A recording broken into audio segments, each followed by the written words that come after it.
Hello fellow makeup lovers, how are you guys doing today? So I'm excited for this video because today I'm going to be talking about the new makeup releases from the past week and my personal thoughts on them. This video series was inspired by Angelica Nikist and she was inspired by Samantha March, so I will have both of their channels linked down below, and also all the Instagram accounts that I get the photos and the information from I also add in my description box in case you guys are curious, because I do always want to give credit where it's due. I wanted to say two more things really quickly. One is thank you guys so much for the sweet comments this past week on my video for new makeup releases, because I was feeling a little bit down and I let you guys know about it and you were all so kind, so thank you so much for that. And then I also uploaded a personal video that was just really hard to make, and you guys were again so sweet and supportive. Like literally I was like tearing up going through the comment section, so thank you guys for being so amazing. I really appreciate it. And I also wanted to thank you guys because I just opened up the like real-time subscriber count thing and I hit 9,000 subscribers, which is so cool. That's amazing. So thank you guys to everyone who has subscribed. If you're not already subscribed, I definitely invite you to be part of this makeup lover family. So this is, I don't know, it's exciting. I can't believe that like the next one to hit is 10,000. Like that's so many people. So thank you all for subscribing. Let's just go ahead and jump on in. Alright, so the first thing I want to talk about is from Thrive Cosmetics, and they are coming out with a Buildable Blur CC Cream. It has SPF 35. It's $38 and it comes in 18 shades. So this looks really nice, and 18 shades, I feel like that's a decent for a CC cream, because CC creams are a little bit more on the sheer side. So of course like having a shade close to you is important, but it's not as specific as like a full coverage foundation. Like you can't make it work as much. And I really want to try Thrive Cosmetics because they, for every product you buy, they donate one to, I believe, a woman in need or a woman's shelter, something along those lines. So I think that that's really cool, and I love, like, literally their name is Cause, C-A-U-S-E Medics. So I think they're cool, and I think that sounds really nice. I'm all about a CC cream right now for some reason, so I'm here for it. I am on a no buy that has turned into a low buy, but I'm not going to get it yet. Also, I wanted to talk about the Klarity Cosmetics Zodiac eyeshadow palette. I really don't think I talked about this last week. If I did, I'm really sorry. I apologize for having the worst memory ever. I'm going to go ahead and blame it on mom brain. But I was a little disappointed by this palette because the color scheme just doesn't really speak to me, and it looks like, I don't know, it looks like every single shade is a shimmer. So I think that this is definitely a pass for me, even though I do want to try Klarity Cosmetics. Sorry if I accidentally said Klarity, because they are one letter off from each other and I'm sure that they get really annoyed from that. The one bottom shade that's swatched there does look like a really pretty duochrome. The formula looks nice, but like I said, I don't know. The color scheme and then the fact that it's all shimmers, it just doesn't speak to me, so that's a pass for me. Also, Colourpop came out with 6 new Supershock shadows, and I don't know. I feel like Colourpop is just constantly releasing stuff and I'm kind of over it. I do think that's funny that they came out with 6 shades and they all have like 6 in their name, like 6 in the city. That's really funny to me. But I don't know. I just feel like I'm overwhelmed by Colourpop, and I want them to slow down, so this is a pass for me as well. Moving on, Sephora is coming out with 3 new pro eyeshadow palettes, and I already know, obviously I'm not buying them because Sephora collection is not cruelty free, unfortunately, because I do like a lot of their products. But these palettes, okay, I feel it's like they all look so different, but they all look the same simultaneously.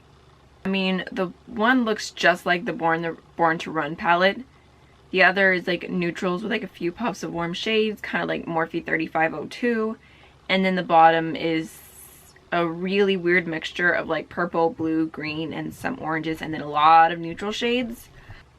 I mean, they look like they're swatching nice, but I did see mixed reviews on the original ones, and they just seem so random.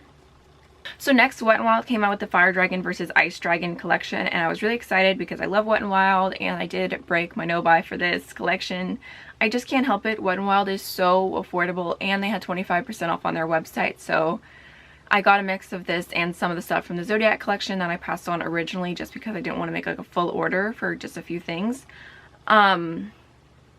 So I bought all 3 highlighter shades just because I feel like even the darker one I could use on my inner corner, and I love Wet n Wild highlighters. If you guys want to see like a video of like my Wet n Wild highlighter collection, because I feel like I have quite a lot of them, definitely let me know and I can do that.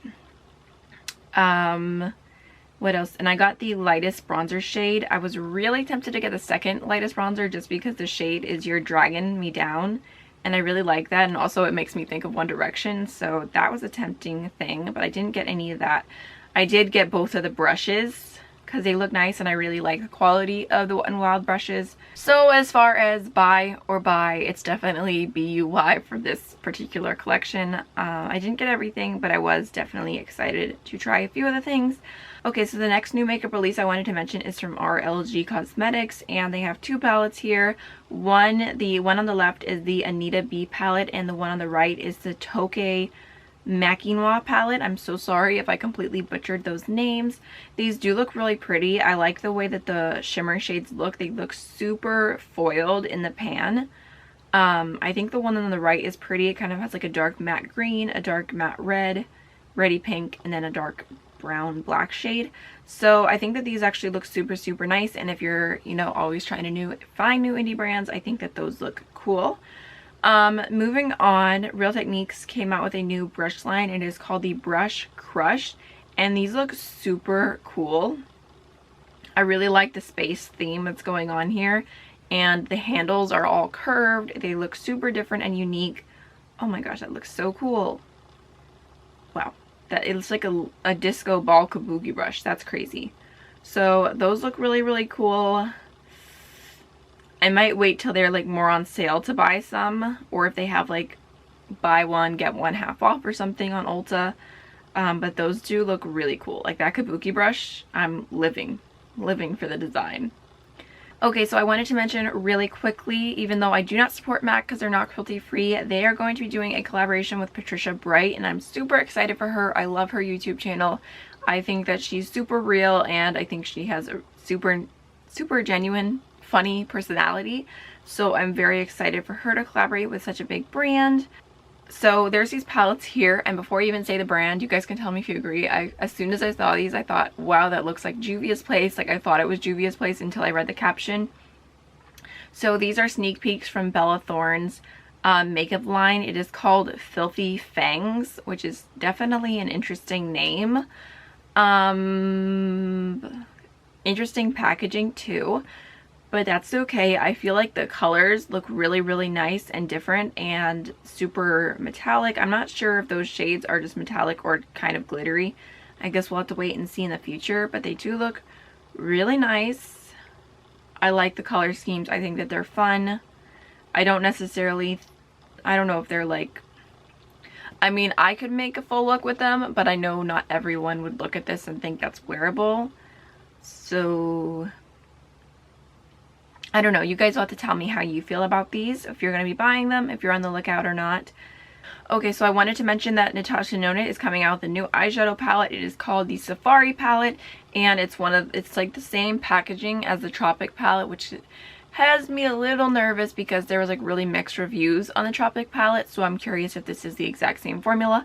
I feel like she has such a wonderful original formula. Like, why does she change it? Why does she play around with other things? Like, why fix something that's not broken that people genuinely love so much? I don't know, it feels like a risk I wouldn't be willing to take when you have such a great formula already. So I'm curious to see what this will be. And it's got a filter on it. Well, it's actually not a filter. She made a whole black and white palette so that it's not filtered, but it's kind of a joke. Ooh, I'm really excited about this. I feel like I've mentioned it so many times, but now we can see the full collection. Too Faced Tutti Frutti collection, okay? So what I'm personally going to be picking up, I really want to try the foundation. I'll definitely have to wait and see the swatches of the foundation to see if they have a shade light enough for me. But it is called Do You, and it's a full coverage dewy foundation. That is what I keep asking for. I'm like, why is every full coverage foundation that's coming out matte? I want full coverage, and I want dewy at the same time. Like, why are all dewy foundations like lighter coverage? I don't get it.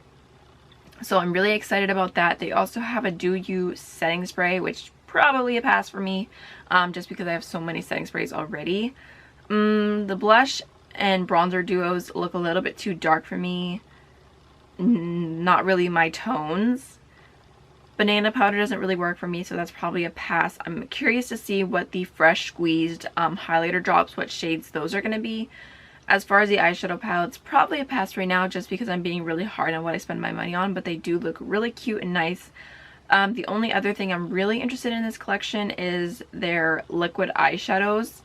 I would probably get the blue shade. The blue shade looks really pretty and unique. And I love trying a new liquid eyeshadow formula, even though I have not been wearing them as often lately. But yeah, I'm really excited about that collection, so you guys will have to tell me how you feel about it.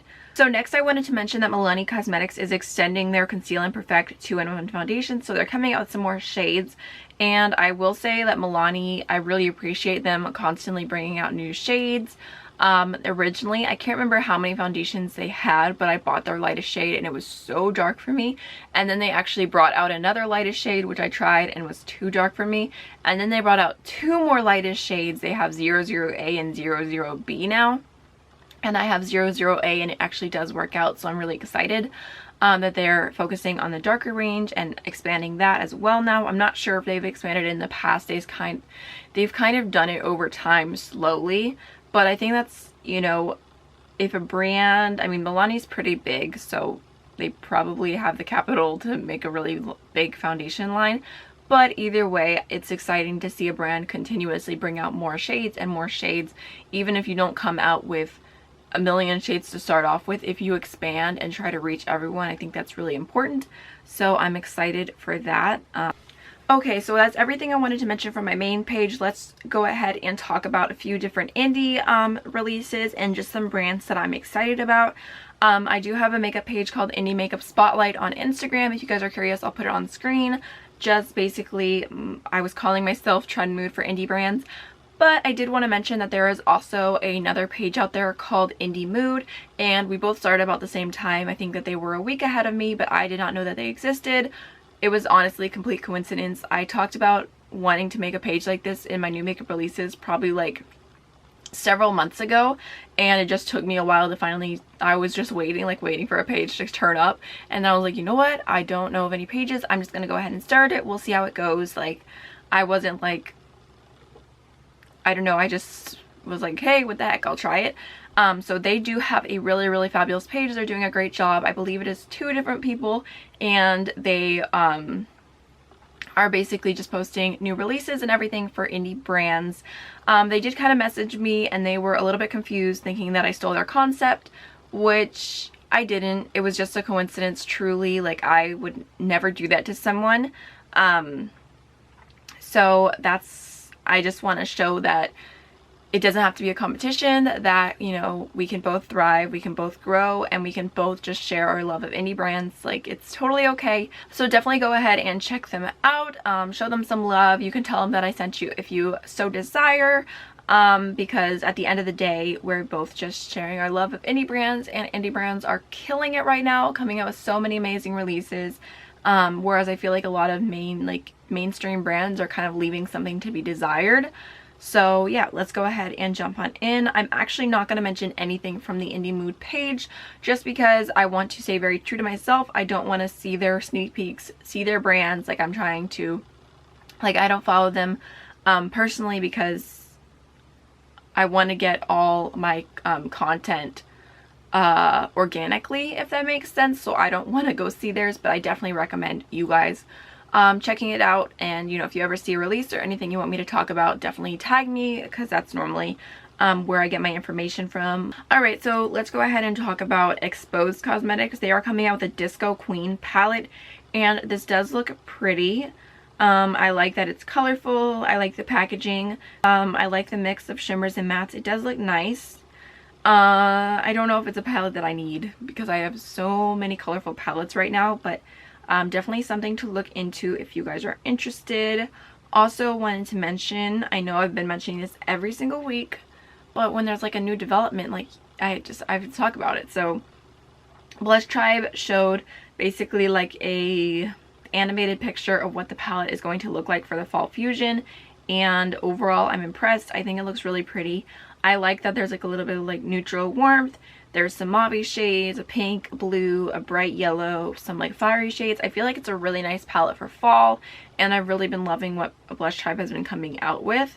So I'm excited for that, and also 2 YouTubers who I very much enjoy have names in the palette, so I think that's really cool as well. Okay, also wanted to mention that Divina Cosmetics has come out with bronzers. I'm not sure if they're already available, but here you can see the swatches. I think that they have a really nice shade range, and the lightest shade is super light, but it kind of has like a cool tone undertone to it, so I really like that one, Sandbar, and I'm tempted to buy it even though I don't need any more bronzers. But I've had a really great experience with Divina Cosmetics. I felt like they ship out their orders really fast. They send an email that's like basically thanking you for supporting their business, and they seem very genuine and nice. So I am excited about their bronzers, and at some point in the near future, Sandbar is going to be mine. So also I wanted to mention that Nomad Cosmetics is coming out with highlighting blush and illuminator. You can see 2 of the shades here. These do look really beautiful, and I have a palette from Nomad that I really like. So I think these are probably nice. Do I need them? No. Am I tempted to buy them? Yes, but I just figured I would mention them to you. Also, a brand that I'm really excited about that I definitely want to try, and I think you guys might be interested in as well. This is Dull Zera Cosmetics, and they have a ton of highlighters. They are $18 each in the pan, which I feel like is a little bit expensive for a indie brand, but you know, everyone gets to choose their own price tag. They do have codes. You can use the code SAVE for extra money off, and I also saw another one on their website as well. But they have the prettiest shades. They have a lot of diversity. They've got like blue, purple, orange, white, like a pinky gold, a gold. So I feel like no matter what type of highlight you look like, you'll probably find a shade for you. And they do look very blinding and beautiful. So very tempted to try those when I get off my no buy. Okay, so another sneak peek is from Velvet 59, and they are coming out with a ton of products right now. I think I mentioned 2 different palettes from them last week, but they showed this little sneak peek, and you guys can see on the screen here, and it looks really nice. I love the pops of greens, the peachy shades, the pink, and I tried to screenshot it right, but I could not get it all the way in the corner because it was actually a boomerang. They had a little like light pink shade that was really pretty as well. So I'm definitely interested in the color scheme. I think it's interesting, it's unique. I like the palm tree looking packaging, so I'm excited about that. Okay, so I also wanted to mention really quickly that Klarity Cosmetics is coming out with an Untamed White Gold Skin Glow Setting Spray, and glow is spelled very fancy, as if it was in French. And this looks really cool. They haven't showed any pictures of people using it, so I'm definitely waiting for a review. Because I feel like a really shimmery setting spray could definitely not go right, but in the bottle it looks beautiful. The bottle itself, like the packaging, looks really nice as well. I think that they already sold out of this shade, but I believe that they had a few more, so that looks really nice, and I'm definitely curious to try that and to see reviews on it. Alright, so I believe that's everything I had to talk about this week. I hope you guys enjoyed the video. Don't forget to like, comment, and subscribe, and I'll see you in the next one. Bye.